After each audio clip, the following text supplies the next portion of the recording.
So y equals log 2 of x. I know that you guys now are probably getting pretty good at graphing those parent graphs. And you could graph y equals log 2 of x quite quickly, because you know there's an asymptote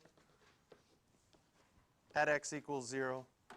Every log graph goes through 1 comma 0, and because it's a base 2, it'll go through 2 comma 1, and this is the shape. So we already know that, but it's not bad to think about it a little bit further and make a table of values.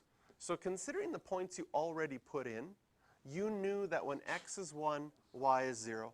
When x is 2, y is 1. But thinking about logs, what would be the next nice number I could put in for x to get a nice whole number for y? Yes. And if I plug in 4, I get, so if I think about it, if I plug in 4 for x, what's y? Well, what do logs solve for? Logs solve for exponents. Log 2 of 4 means 2 to what power is 4? Again, I talked a little bit before about sort of thinking that way. 2 to what power is 4?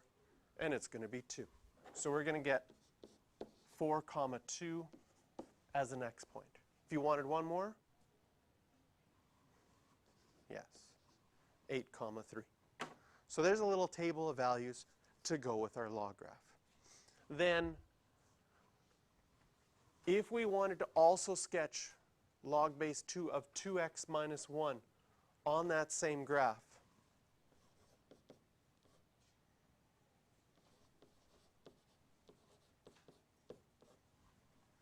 well, we already drew our parent function, and that's the 2 and the x.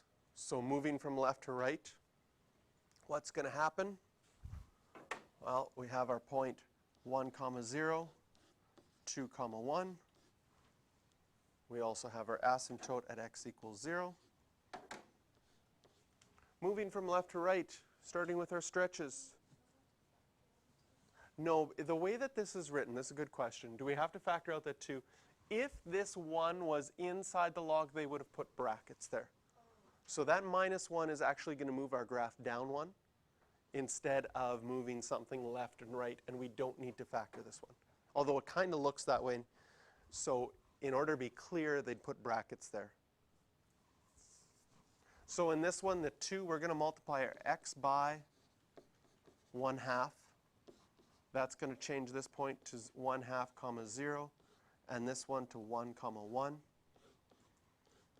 And then moving left, right, up and down, the minus 1 is 1 down.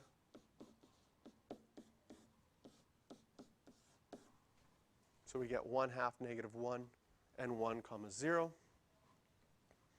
And the reason I gave you those other examples before is because I wanted to show some examples where the asymptote changed.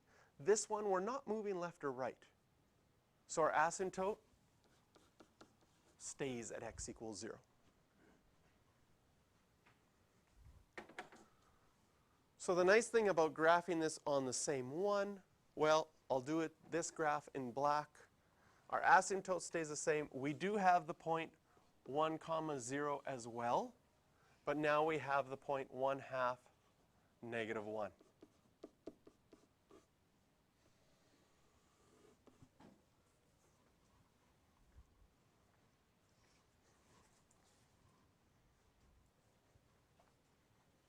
So it's very similar as far as the graphs go. To practice some more graphing ones, and we'll take the rest of class to work on all these questions, questions 8 to 11.